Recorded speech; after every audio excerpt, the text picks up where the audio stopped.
All right, Rockstar, welcome to another trading tip. And today we're going to be talking about addressing an underperformer. I mean, have you ever had to deal with an employee that's underperforming? They're not meeting, the required role. They're not getting you the results that you want. Maybe they're just really difficult to work with, but they're not performing, right? They're actually underperforming. So there's three simple approaches to take in today's trading tip to help you along. Secret number one is you want to catch it and you want to nip it. Secret number two is you want to pip it out.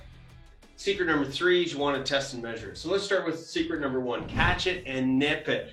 Too many times, can you relate where you've let this go on for way too long? You've got an underperforming employee and 1 week turns into a month, turns into a quarter, turns into a year, turns into years. And the cost of that is huge. The longer that you let things like this fester, it's going to impact your clients. It's going to impact your team. You might have already lost some A players because, you didn't address this underperformer.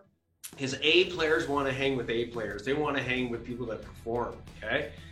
And think about the mental stress that is put on you as well, over this period of time. You need to address it. Being the owner of a company means absolute, extreme ownership.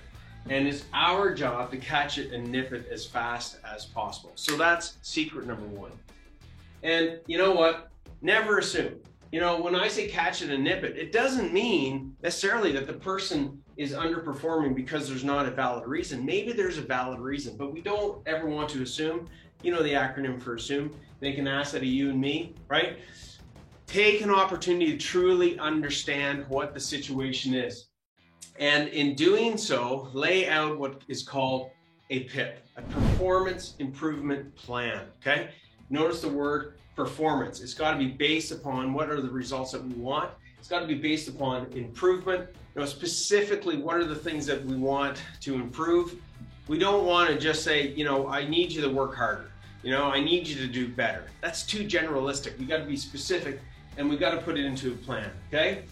Make sure that it is time-based, okay? Really what we're trying to do here is set them up for success based upon what we gathered here when we were catching it and nipping it. Secret number three, test and measure. Part of putting this plan together is to actually be able to measure it, but you've got to make sure that you are testing and measuring it along the way.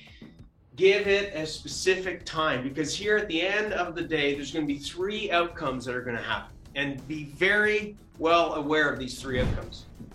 We're either going to reward them because they have stepped it up, because they are now performing, and we've been able to test and measure it and prove it to ourselves and prove it to them.